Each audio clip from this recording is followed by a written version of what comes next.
중경과 효도. 지금 우리 사회는 도덕 불감증이 만연해 있습니다. 나의 이익만이 최고이고 사람의 도리는 내려놓아야 할 거추장스러운 짐 같이 생각하는 경향이 있습니다.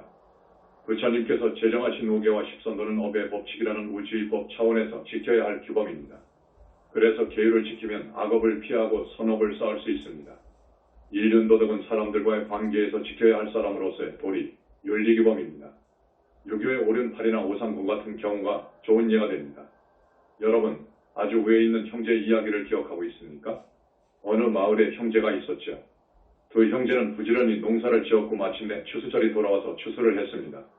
형은 새로 결혼한 동생 살림을 걱정합니다. 동생은 식구 많은 형을 생각합니다. 그래서 밤중에 몰래 자기 논에 있던 볕단을 서로 옮겨 놓습니다. 형은 아우를 위해, 아우는 형을 위해서요. 그러다가 서로 그 사실을 알게 되죠. 그렇게 형제가 사이좋게 오순도순 잘 살았다는 훈훈한 얘기입니다. 요즘에도 이런 형제가 있을까요?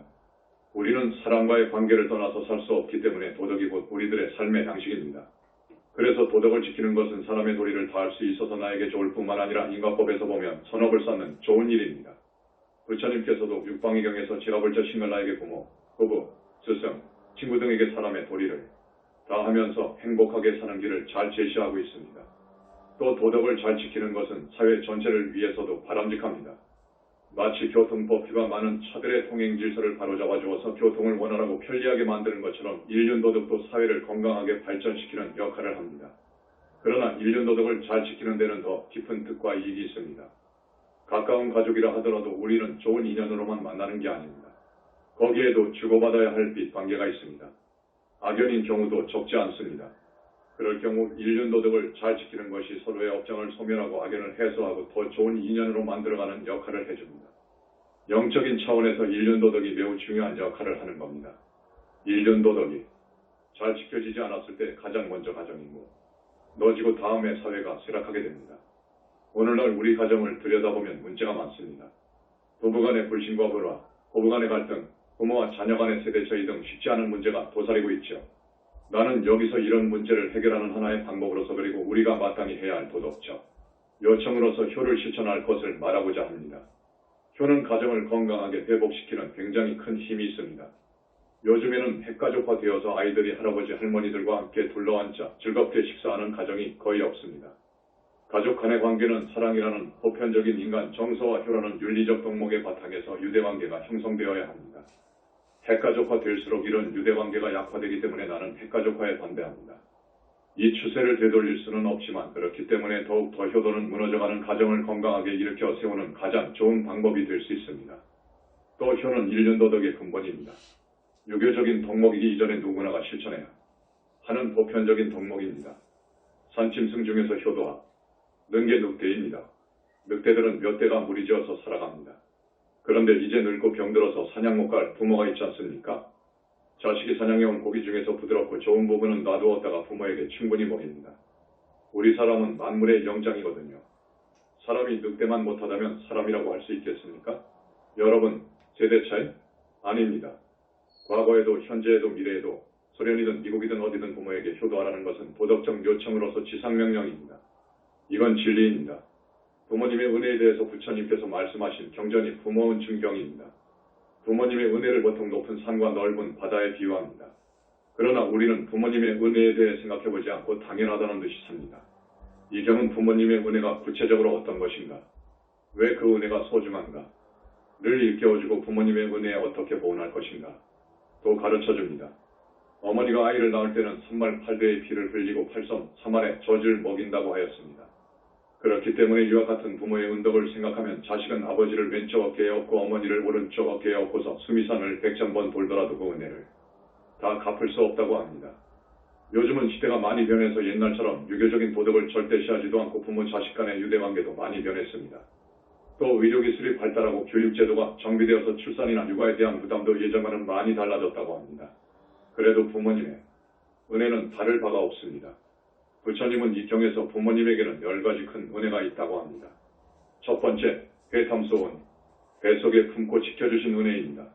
어머니가 우리를 회임해서 뱃속에 품고 10달간 키워주신 은혜입니다.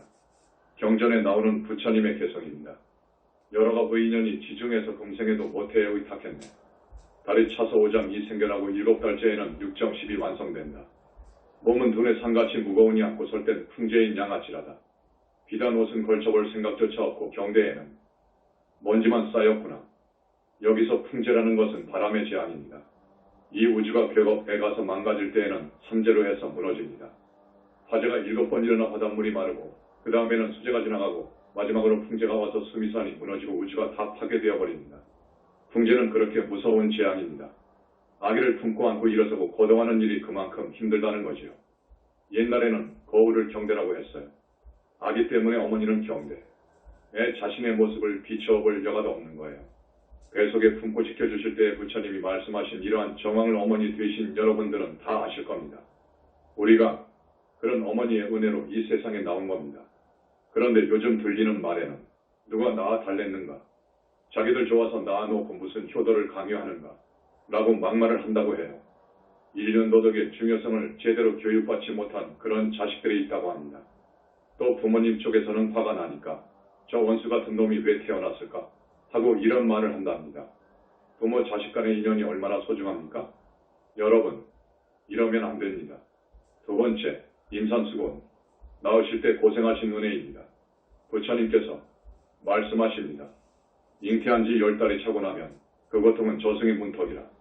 아침마다 중병을 치른 듯하고 매일같이 까무러친 사람 같네. 두려움은 기억조차 할 수 없고 근심은 눈물 되어 웃깃을 적시도다. 시름에 겨워 친척에게 이르는 말이 살아남지 못할까 걱정이라네. 출산의 고통이 얼마나 큰지는 출산 경험이 있는 어머니들은 다 아실 거예요. 세 번째, 생자망운. 해산한 뒤에 근심을 놓으신 은혜입니다. 부처님의 개송입니다. 어머니가 그대 낳던 날, 오장은 온통 찢겼나니 몸도 마음도 까무러치고 흘러내린 피가 도살장 같았다. 그러고도 아기 건강하다는 말을 듣고 기뻐함이 평시에 고비나 된다. 기쁨은 잠시여 슬픔이 다시 오니 산후의 고통이 간장을 내린다. 애 낳으신 우리 어머님들은 다 잘 아시는 일입니다. 아기를 낳는 고통이 얼마나 혹독할까요? 죽음의 경지를 몇 번씩 드나든다고 합니다. 예전에는 아기를 낳다가 죽은 이도 많았습니다. 어느 산부인과 의사 문답한 내용입니다. 산모들이 출산 후 퇴출을 가위로 끊는데 퇴출에도 신경이 있습니까? 있습니다. 라고 그래요. 일반 내장이나 몸부치를 가위로 끊을 때와 아픔이 차이가 있나요? 없다. 는 겁니다. 그렇다면 평소에 손톱 밑에 가시 하나만 찔려도 아파 죽는데 그렇듯 큰 고통을 겪은 뒤에 다시 퇴출을 끊으면 얼마나 아프겠는가 하는 겁니다. 그런데 너무나 큰 고통을 겪은 뒤인지라 그다지 아픔으로 느끼질 못한답니다.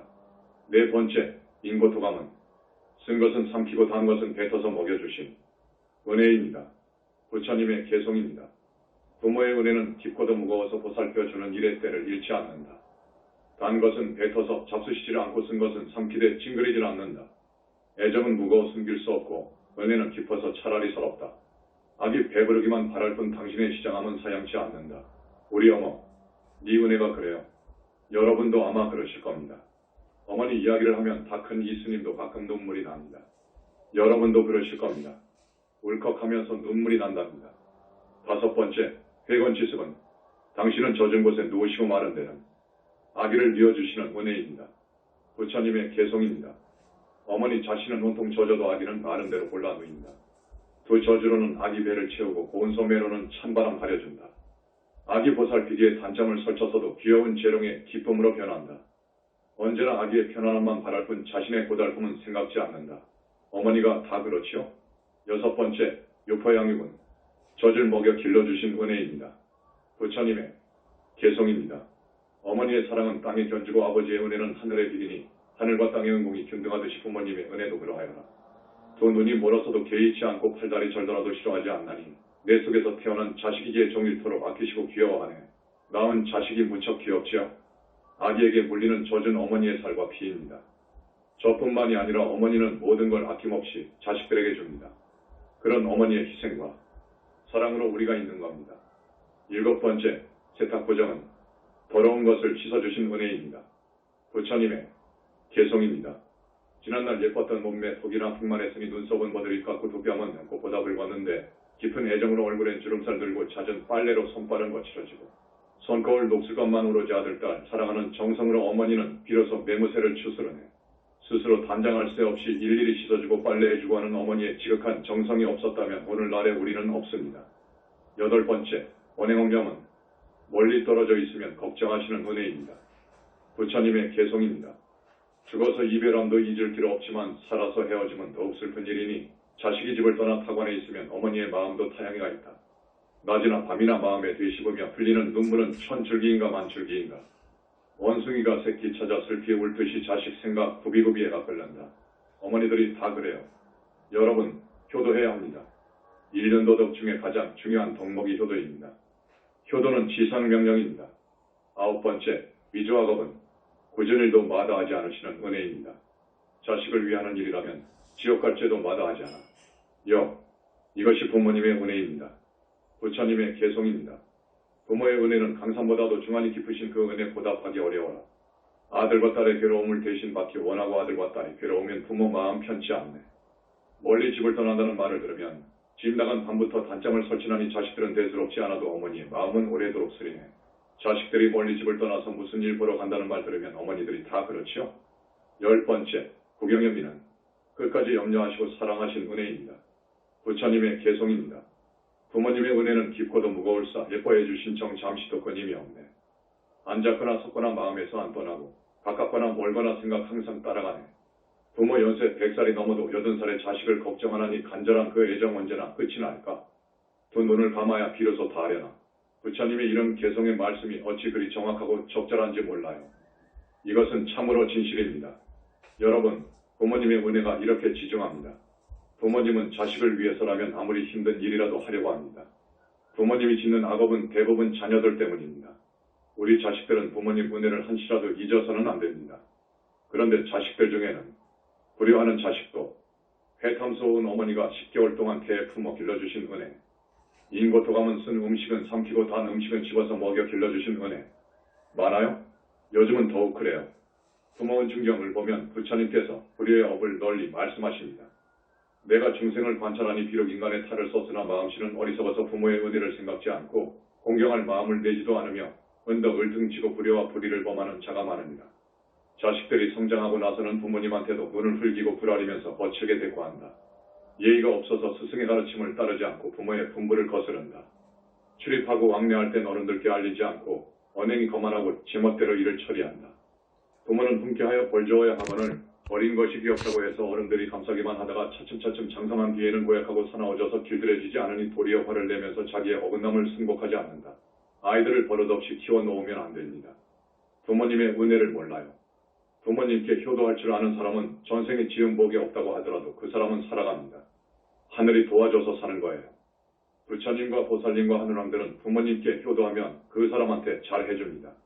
꼭 도와줍니다. 이 이치를 여러분한테 알려드립니다. 불효하는 자식은 죽어서 악도에 떨어집니다. 또 패거리를 이루어 싸우고 때리고 도둑질해서 남의 마을을 침, 범하며 술 마시고 도박하는 등 간악한 허물을 두루지어 부모를 근심시킨다. 새벽에 나갔다가 저녁에 돌아오니 부모는 걱정하나 부모의 안부조차 묻지 않고 부모가 나이 들어 몰골이 쓰락하면 남들 보기에 수치스럽다고 꾸짖고 구박한다. 부모가 홀로 되어 독수공방하면 마치 객실에 묵는 나그네같이 여겨 방과 이부자리를 털거나 닦는 적이 없으며 추운지 더운지 줄인지 목마른지 전혀 아는 체 하지. 안음으로 부모로 하여금 항상 슬피탄시켜야 한다. 혹은 타향에서 행동을 삼가지 못하다가 남의 모략을 받아 까닭없는 구금을 당하거나 억울한 형벌을 받아 칼과 족쇄를 쓰고 옥에 갇히기도 하고 혹은 병에 걸려 앵난히 뒤엉키고 시장암과 괴로움에 시달려도 아무도 보살피는 이가 없다가 남들의 혐오를 받아 길거리에 버려져서 이로 인해 목숨을 마쳐도 아무도 구해주는 이가 없다. 혹은 딸 자식은 남편 따라 타향으로 가서 부모를 여의면 부모 그리는 마음은 추호도 없이 소식을 들으며 소식을 알리지 않음으로써 부모로 하여금 애가 타서 항상 거꾸로 매달린 듯 불편하게 하며 얼굴 한번 보기를 항상 원함이 마치 목마른 이가 마실 것을 찾는 것 같이 그칠 날이 없게 하니 부모의 은덕은 이토록 무량무변하고 불효의 허물은 이를 다 헤아릴 수가 없느니라. 그러나 부모의 마음은 항상 자식을 따라가 있어 영원히 근심을 풀지 못한다. 혹은 눈물 흘려 울다가 실명하기도 하고 혹은 자식 걱정으로 쇠약해진 끝에 하늘 풍고주고 귀신이 되더라도 자식 걱정을 잠시도 버리지 못하느니라. 자식만 귀엽고 부모가 밑에 보이는 이는 부모도 나를 이렇게 예뻐하셨을 것을 생각하라. 자식 기르기에 힘이 든다고 생각하는 이는 부모도 나를 기르실 때 이렇게 고생하셨음을 생각하라. 부처님께서 말씀하실 당시는 옛날이라 지금 읽으면 시대 차이가 나서 어색한 면도 있습니다. 그러나 불효의 허물에 대해서는 깊이 생각해 보아야 합니다.